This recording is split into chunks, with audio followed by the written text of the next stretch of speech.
Salam sejahtera dan salam kebaikan untuk kita semuanya, jemaat yang terkasih di dalam Tuhan kita Yesus Kristus. Mari kita mempersiapkan hati dan pikiran untuk menyambut kebenaran firman Tuhan. Kita bersatu dalam doa. Kami bersyukur kepadamu ya Tuhan, Allah yang maha baik, Allah yang maha pengasih dan pemurah. Saat ini Bapa yang baik, kami akan mendengarkan kebenaran firman Tuhan. Biarlah kiranya Tuhan menyertai kami, sehingga kami mengerti firman-Mu. Dalam nama Yesus kami berdoa. Amin. Jemaat Tuhan yang terkasih di dalam Tuhan kita Yesus Kristus, adapun kebenaran firman Tuhan dalam ibadah akhir tahun gerejawi pada saat ini tertulis dalam kitab Daniel pasal 7 ayat 9 sampai dengan ayat yang ke-14. Mari kita baca demikian kebenaran firman Tuhan. Sementara aku terus melihat tahta-tahta diletakkan, lalu duduklah yang lanjut usianya. Pakaiannya putih seperti salju dan rambutnya bersih seperti bulu domba. Kursinya dari nyala api dengan roda-rodanya dari api yang berkobar-kobar. Suatu sungai api timbul dan mengalir dari hadapannya. 1000 kali beribu-ribu melayani dia, dan selaksa kali berlaksa-laksa berdiri di hadapannya. Lalu duduklah majelis pengadilan, dan dibukalah kitab-kitab. Aku terus melihatnya, karena perkataan sombong yang diucapkan tanduk itu. Aku terus melihatnya, sampai binatang itu dibunuh. Tubuhnya dibinasakan, dan diserahkan ke dalam api yang membakar.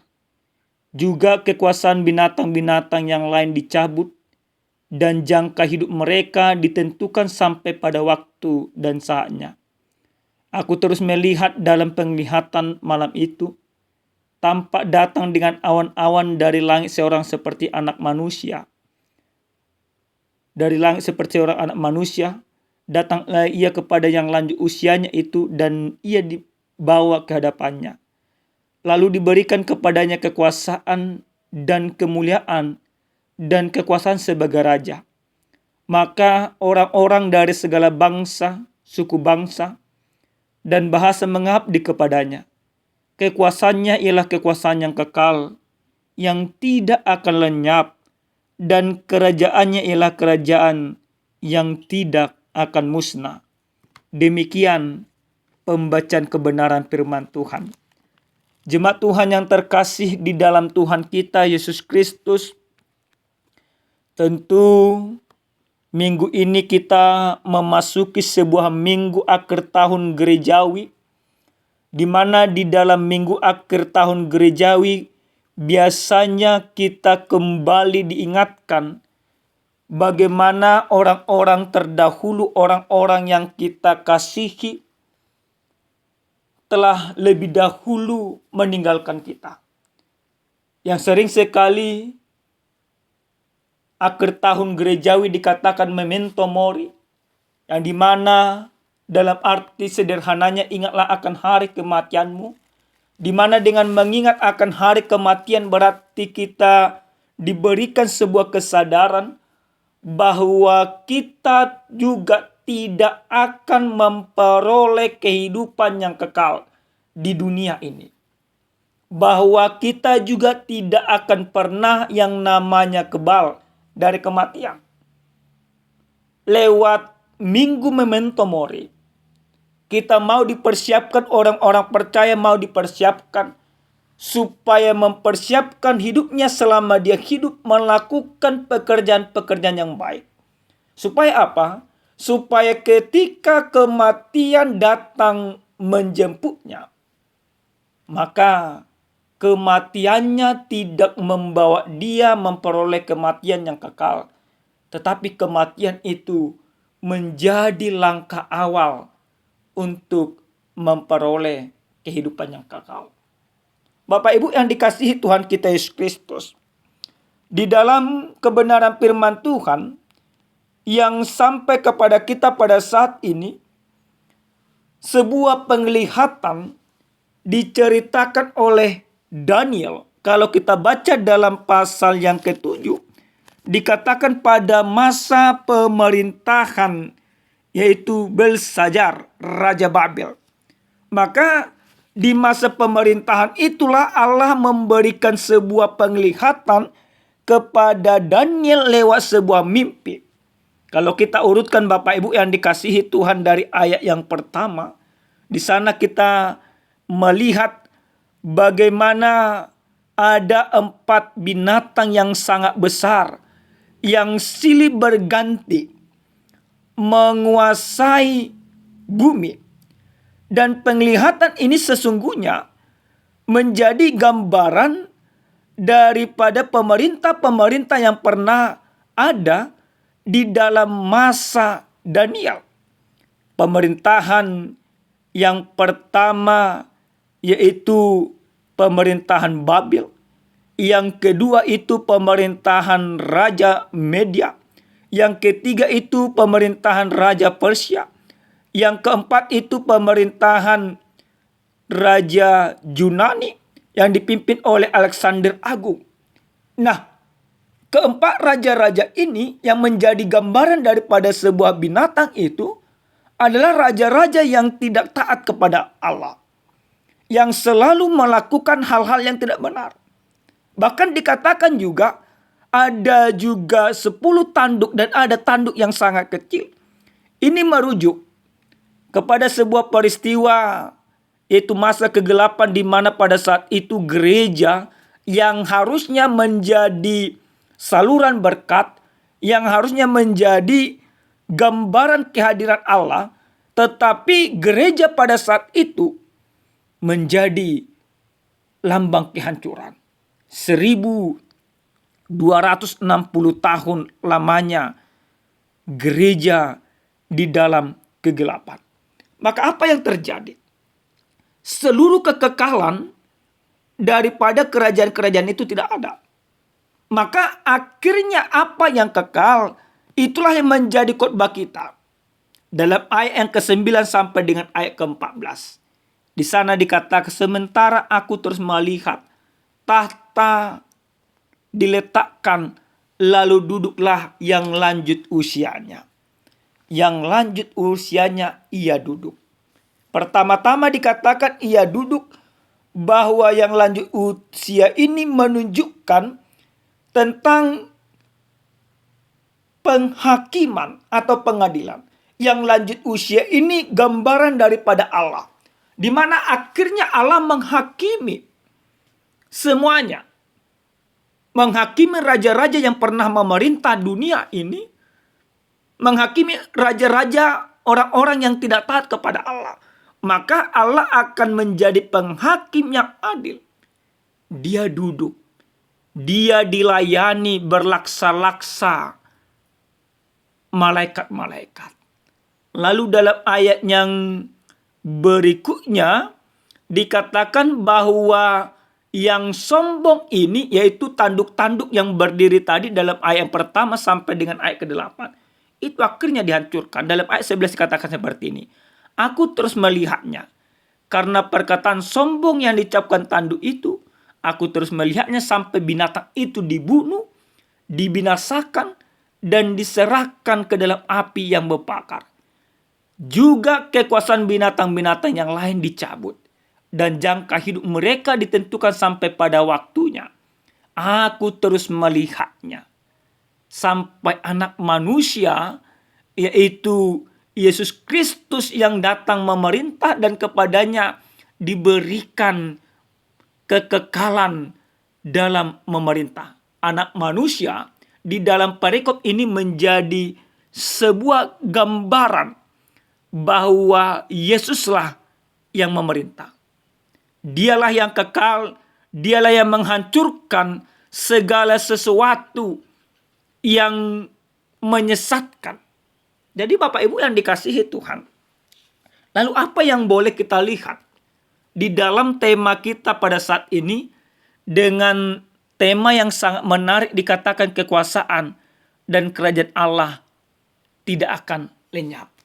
Yang pertama Bapak Ibu, lewat firman ini kita mau diajak supaya orang yang percaya, orang yang masuk ke dalam kerajaan sorga, ialah mereka yang telah mencuci jubahnya dan membuatnya putih di dalam darah anak domba.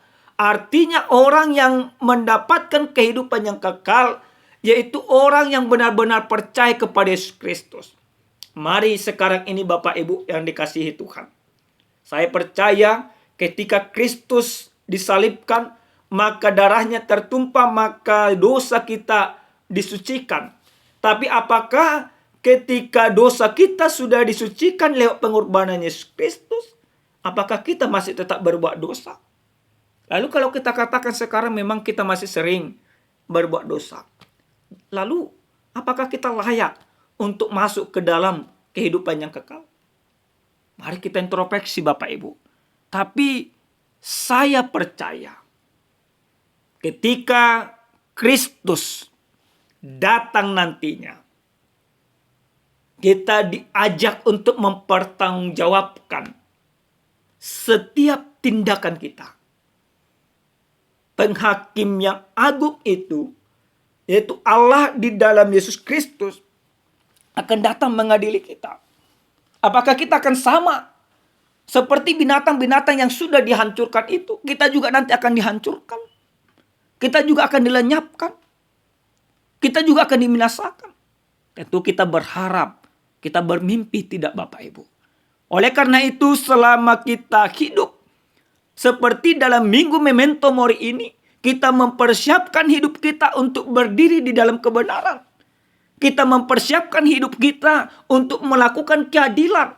Kita mempersiapkan hidup kita untuk mengerjakan keselamatan di dalam kasih, di dalam Yesus Kristus. Sehingga kita akan bersama-sama menerima kerajaan Allah, menerima kemuliaan Allah, dan kita tidak akan pernah dilenyapkan. Tetapi kita akan memperoleh keselamatan yang kekal. Ini yang pertama. Percaya kepada Yesus, lakukan keselamatanmu, supaya kita memperoleh kehidupan yang kekal.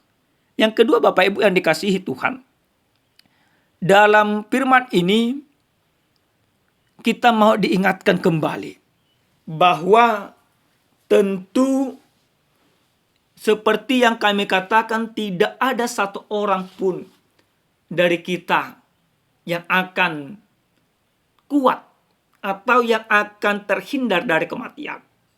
Pendeta juga akan mengalami kematian. Penatua juga akan mengalami kematian. Orang kaya juga akan mengalami kematian. Orang hebat, pejabat juga akan mengalami kematian. Tapi apakah kematian yang akan kita alami nantinya akan menjadi kematian yang kekal? Atau kematian itu menjadi langkah awal bagi kita untuk memperoleh kehidupan yang kekal?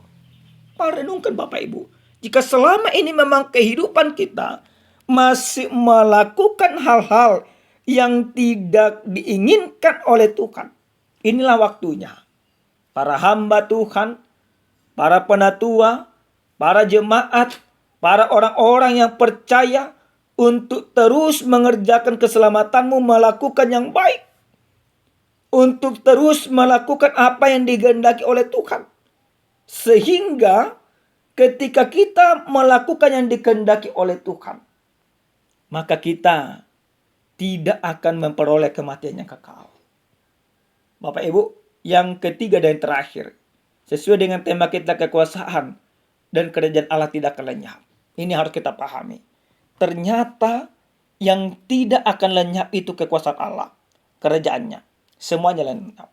Harta, tahta, jabatan, kekuasaanmu akan lenyap. Yang tidak lenyap itu adalah kekuasaan Allah, kerajaan Allah. Maka karena kekuasaan dan kerajaan Allah lah yang tidak akan lenyap, maka mari kita menjadi bagian daripada kerajaan Allah. Mari kita songsong, mari kita masuk ke dalam kerajaan Allah itu. Supaya apa? Supaya kita juga memperoleh kehidupan yang kekal. Seperti dalam kebenaran firman Tuhan ini, Daniel di dalam penglihatannya, dia melihat kerajaan-kerajaan yang sangat besar itu. Kerajaan Persia pada masanya luar biasa. Babel.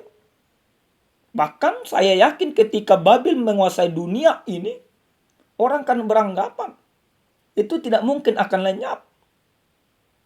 Tapi lenyap juga. Kita melihat juga kerajaan daripada Romawi pada saat itu yang dipimpin oleh Alexander Agung.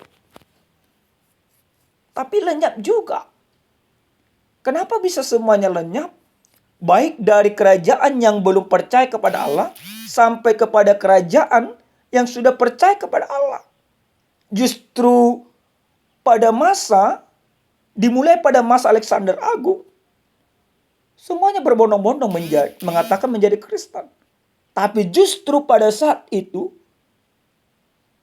masa kegelapan, kebenaran diperjualbelikan, keadilan dipermainkan, kekudusan menjadi hanya slogan semata.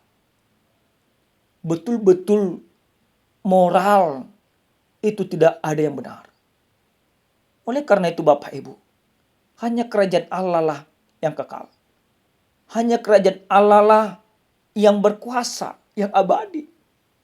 Maka mari terus kerjakan keselamatanmu. Mari seperti yang dikatakan oleh Tuhan Yesus di dalam kitab Injil Matius pasal 6 ayat 33, carilah dahulu kerajaan Allah dan kebenarannya. Jangan cari kerajaan yang menyesatkan. Jangan cari harta yang menghancurkan. Jangan cari kekuasaan yang tidak benar. Tapi carilah kerajaan Allah. Karena kerajaan Allah lah yang kita rindukan di dalam kehidupan kita. Lewat minggu akhir tahun gerejawi ini, kita diingatkan di dalam hidup kita untuk mencari kerajaan Allah. Kita diingatkan bahwa kerajaan Allah itu harus kita hadirkan di dalam diri kita, di tengah-tengah keluarga, dan di tengah-tengah masyarakat. Amin. Kita bersatu dalam doa. Kami bersyukur kepadamu Tuhan Allah kami, Allah yang maha baik, untuk firman Tuhan yang sudah kami dengarkan. Biarlah kiranya Tuhan kami melakukan firman-Mu ini di dalam kehidupan kami. Terima kasih Bapa. Dalam nama Yesus kami berdoa dan bersyukur. Amin. Salam sejahtera Bapak Ibu, Tuhan Yesus memberkati.